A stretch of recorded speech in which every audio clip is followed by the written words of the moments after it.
When Satoshi Nakamoto launched Bitcoin in 2009, the idea was a decentralized currency that no one could control. It was just supposed to be, well, money. Fast forward to 2025 though, and Bitcoin has taken a role as a store of value rather than just money. People associate Bitcoin's deflationary qualities with something like gold rather than the US dollar or a euro. Just like gold, people, companies, institutions, and now governments have begun to stockpile Bitcoin just as they would gold.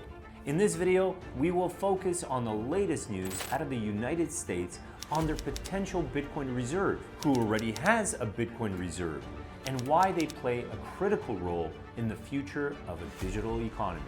Whether you're a beginner or a seasoned investor, understanding Bitcoin reserves can help you make smarter financial decisions. Stick around as we uncover the significance of Bitcoin reserves, how they influence the market, and what it means for your crypto portfolio. Hello friends, I'm the DeFi Doctor, and welcome back to another Decentralized Masters crypto class. The news cycle lately has been consumed by discussions around the United States Bitcoin Reserve. Unless you're deep into crypto, you probably don't know what this is and how it would affect crypto and the economy at large. So, what is a Bitcoin reserve? The definition of a Bitcoin reserve is actually quite simple.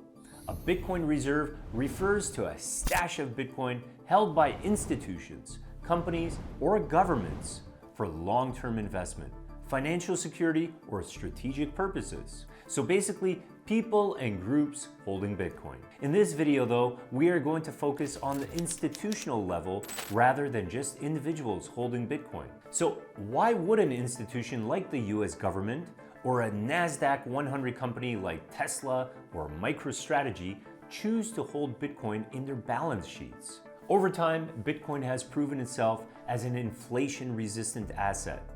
Since Bitcoin is capped at 21 million coins, there will never be any more, and that mimics the scarcity of gold. While in contrast, currencies like the USD or the euro get printed by the trillions, causing massive devaluation of the currencies. So it might look like Bitcoin is rising all the time, but the truth is that it's actually the US dollar and other currencies that are constantly losing their value, and Bitcoin is just holding its value. It makes a lot of sense for companies to have lots of cash flow and lots of cash in reserve to actually keep that in Bitcoin rather than US dollars. That and owning $1 billion of Bitcoin is much more efficient than trying to own $1 billion worth of gold. As I mentioned in the last bit, I said that some of the main companies of the NASDAQ, like Tesla and MicroStrategy, hold Bitcoin on their balance sheets. MicroStrategy was one of the first large companies to deploy this strategy. Michael Saylor, the executive chairman of MicroStrategy, is one of the original Bitcoin maximalists, which means someone who thinks Bitcoin is the best asset on earth. At the time of writing this video, MicroStrategy owns 471,000 Bitcoin, worth about $46 billion.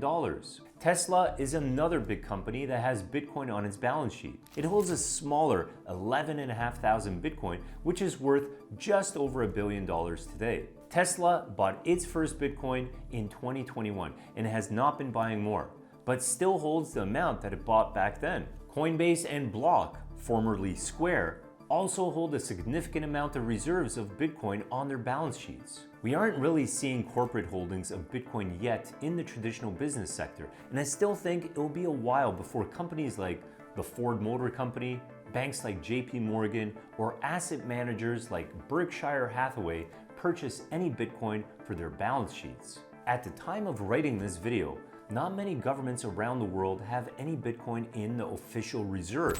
El Salvador was one of the first countries in the world to not only add Bitcoin to their treasury, but also make Bitcoin an official currency within their country. El Salvador first started purchasing their Bitcoin back in 2021, and they hold around 6,002 Bitcoin, which is around $586 million in their treasury today. Also, the lesser-known country of Bhutan, the country between India and China, has a Bitcoin reserve that they started in 2019. Bhutan has abundant hydroelectric power, so Bitcoin mining has played an important role in monetizing the excess hydropower that they produce. Bhutan owns an estimated 11,688 Bitcoin, or about $1 billion worth today. Only El Salvador and Bhutan have official Bitcoin reserves at the moment. But other countries like the United States, China, and the United Kingdom also have a significant amount of Bitcoin, but it's Bitcoin that has been seized from criminal cases like the infamous Silk Road case in the United States. While now, President Donald Trump was on the campaign trail, one of the promises was to create a strategic Bitcoin reserve for the United States, part of his broader plan to establish the country as the crypto capital of the world. The president's already signed an executive order to start working on creating that reserve, but it'll include other cryptocurrencies alongside Bitcoin too. As more governments around the world warm up to the idea of having Bitcoin in a strategic reserve, one would wonder how that is going to affect Bitcoin and, well, crypto as a whole. Well, if governments start buying Bitcoin, it's pretty obvious that its price will appreciate. There is hardly anything more significant than a nation state purchasing Bitcoin. When an institution with the power to print its own money begins accumulating Bitcoin, it represents the highest level of adoption possible. It's also the highest stamp of approval possible for Bitcoin. Many people still dismiss Bitcoin as a scam or remain skeptical about its legitimacy. But if a government, a powerful institution with the ability to print its own money and influence global finance, starts accumulating Bitcoin, it sends a clear message. Bitcoin is not only here to stay, but it's a valuable asset worthy of institutional trust. This level of adoption could reshape public perception, convincing skeptics that Bitcoin is more than just a speculative investment. It's a fundamental part of the future financial system. And as more people buy Bitcoin, they will also become increasingly curious about the rest of the crypto industry, leading to a lot more adoption and usage of other tokens and projects.